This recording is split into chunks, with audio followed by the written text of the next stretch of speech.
ஓம் முருகா, வெற்றிவேல் முருகா. வேலுண்டு வினையில்லை, மயிலுண்டு பயமில்லை. என் அன்பு தங்கமே, நீ இத்தனை நாட்களாக யாருடன் வாழ வேண்டும் என்று பல கஷ்டங்களையும் நஷ்டங்களையும் சோதனைகளையும் வெறுப்புகளையும் பொறுத்து கொண்டு இருந்தாயோ, அவருடன் சேர்ந்து வாழ்ந்தாக வேண்டும் என்று துடித்து கொண்டிருந்தாயோ, அவரை பற்றிய உண்மையை உன்னிடம் கூற வந்துள்ளேன். நீ விரும்பும் நபரிடம் சென்று நான் பேசிவிட்டேன் தங்கமே. அவருடைய எண்ணத்தை தான் இப்பொழுது நான் உன்னிடம் சொல்லப் போகின்றேன். இதை முழுமையாக கேட்டு நீயே ஒரு முடிவை எடு. நீ அவர் மீது அதீத அன்பும் அக்கறையும் கண்மூடித்தனமான நம்பிக்கையும் வைத்திருக்கின்றாய்.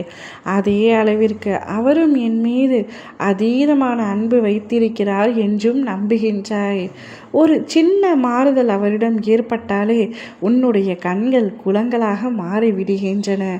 அவ்வளவு அன்பு அவரின் மீது உனக்கு இருக்கின்றது. உன் அப்பாவிற்கு அனைத்துமே தெரியும். என் பிள்ளையான உன்னுடைய அன்பை ஒருபொழுதும் நான் சந்தேகிக்க மாட்டேன். ஆனால் நீ அன்பு செலுத்துவது போல மற்றவரும் அதே அன்புடன் இருக்க வேண்டும் என்று நீ நினைப்பது தவறு என்பதை நான் உன்னிடம் கண்டிப்பாக சுட்டிக்காட்டத்தான் போகின்றேன். நீ எப்பொழுதும் எல்லோரும் ஒரே மாதிரியாக இருக்க வேண்டும் என்று நினைக்கின்றாய்.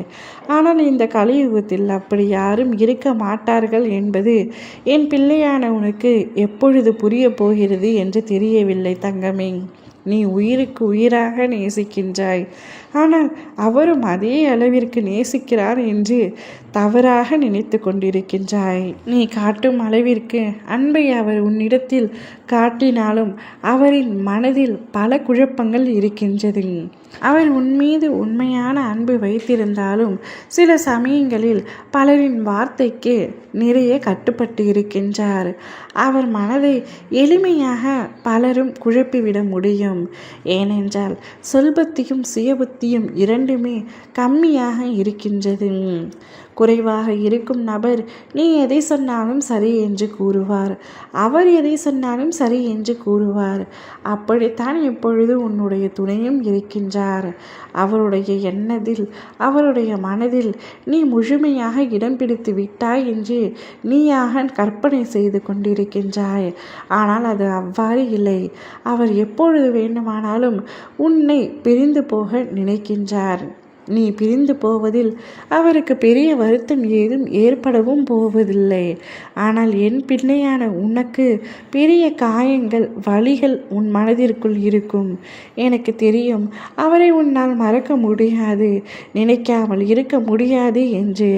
ஆனால் உன்னுடைய துணையின் எண்ணத்தை முழுமையாக இல்லை. எனவே அதிகமான அன்பு அவர் மீது காட்டாதே. அவர் நூல் போல எப்பொழுது வேண்டுமானாலும் அருந்து போகலாம். நீதான் பார்த்து பத்திரமாக இருக்க வேண்டும். இறுக பிடித்து அந்த கயிறை இழுத்து கொண்டிருக்காதே. விட்டுவிடு. காலம் அனைத்தையும் சரி செய்துவிடும். ஓம் முருகா, வெற்றிவேல் முருகா.